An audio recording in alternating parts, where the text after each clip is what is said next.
Estamos aqui no Centro de Recuperação do Lobo Ibérico em Picão, Mafra, com Sara Loureiro.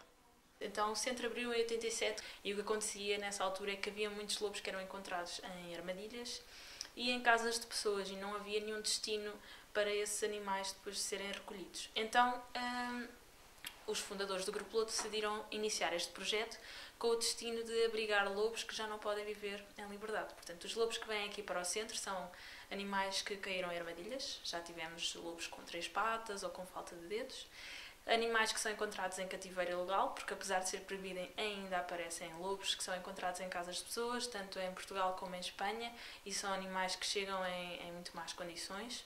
E também lobos que vêm de outros parques, como por exemplo os jardins zoológicos, que já não têm condições para os manter.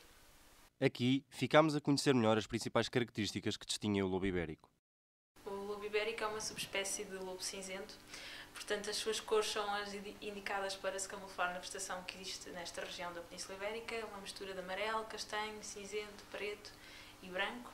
Depois, o que tem de muito especial tem sempre riscas pretas nas patas da frente e tem uma mancha clara aqui assim perto da boca, que é uma risca com umas bolinhas. Os comportamentos desta subespécie são os mesmos da espécie do lobo em geral.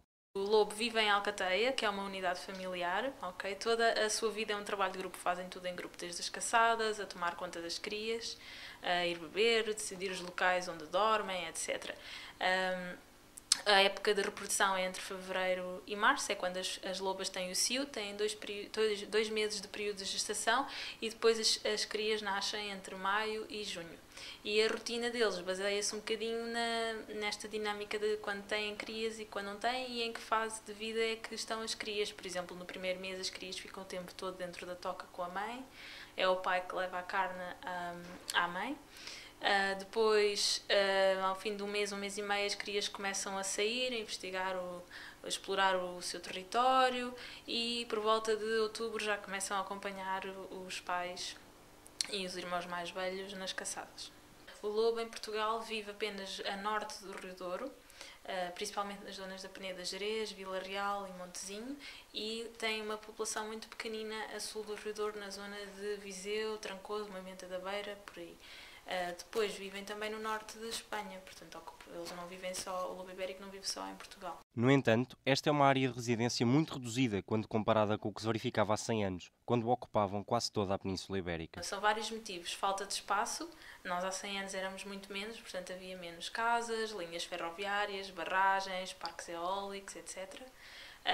Como nós destruímos grandes partes de floresta, além de haver falta de espaço para o lobo estar, também há menos vegetação que as suas presas utilizavam para comer e, portanto, as presas do lobo começaram a reduzir muito e é outro dos problemas para o lobo, falta de alimento. Depois há também o problema do conflito entre o homem e o lobo, que é uma coisa muito antiga, há muitos mitos associados ao lobo e, para além disso, neste momento, uma vez que eles não têm presas em número suficiente, ele vai ter que optar por outros recursos alimentares e o que escolhe são animais de rebanho. E já que falamos de mitos, relativamente à lenda do híbrido lobo-cão? Isso não é uma lenda, isso é uma coisa que acontece, ok? Quando não existem lobos, quando a densidade de lobos é baixa, pode haver cruzamento entre lobo e cão e surgirem os animais que são híbridos, sim. Isso acontece, há animais híbridos entre lobo e cão que já foram encontrados em Portugal e em Espanha. E é mais um problema para a conservação desta subespécie, porque por cada cruzamento desses perde-se material genético do lobo ibérico. E quanto aos mitos? Os mitos são muito antigos, toda a gente conhece os mitos do lobisomem, a história do capuchinho vermelho, a história dos 3 porquinhos. Essas histórias contribuem muito para que o lobo não seja uma espécie apreciada pelas pessoas na generalidade. Nós temos, por exemplo, visitas escolares em que as crianças vêm com medo do lobo simplesmente por causa dessas histórias. Portanto, tem muita influência no declínio do lobo, não é? O lobo é também protegido através de legislação. Existe uma lei que saiu em 88 que define o lobo como uma espécie protegida no nosso país. É a única espécie no nosso país que tem uma lei de propósito para proteger. E define que é proibido desde matar, usar venenos, armadilhas, ter lobos em casa, tudo o que possa prejudicar o lobo. E também define que por cada ataque que seja comprovado ser de lobo a animais de rebanho, os pastores têm direito a receber indenizações. O Grupo Lobo, ao qual pertence este centro de recuperação, tem ainda várias medidas que visam a sua conservação. O Grupo Lobo tem vários projetos com medidas de práticas de conservação. E posso falar, por exemplo, do projeto dos cães de gado, em que o Grupo Lobo entrega gratuitamente aos pastores cães de raças portuguesas que foram criadas de propósito para proteger animais de rebanho, e tem tido muito sucesso porque os ataques diminuem, não só do lobo, mas também de outros predadores, e muitas vezes a culpa desses ataques vai para o lobo, e assim a tolerância do pastor para com o lobo aumenta.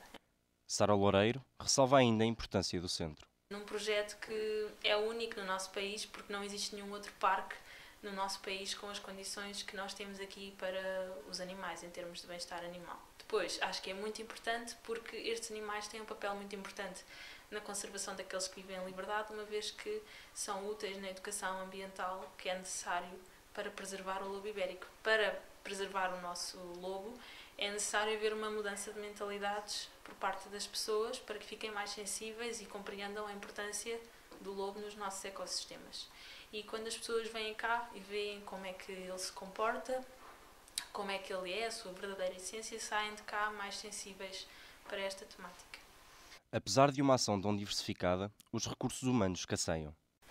O centro tem apenas 3 funcionários, mas o centro é um dos projetos do Grupo Lobo. O Grupo Lobo depois tem outros projetos no norte de Portugal, e esses têm outros funcionários, mas o centro é só com 3 pessoas. Então, eu, por exemplo, sou responsável pelo programa de apadrinhamentos, sou eu que recebo, por exemplo, mídia, trabalhos escolares, trato da marcação de visitas, da gestão do merchandising, alguma gestão financeira, faço observação dos animais, alimentação dos animais, enfim, uma série de coisas. Depois a minha colega, a Filipa, é responsável pelo programa de voluntariado e muita da manutenção do espaço, desde, por exemplo, controlar a limpeza da floresta, obras que sejam necessárias fazer, por exemplo, nas redes ou nos muros, etc.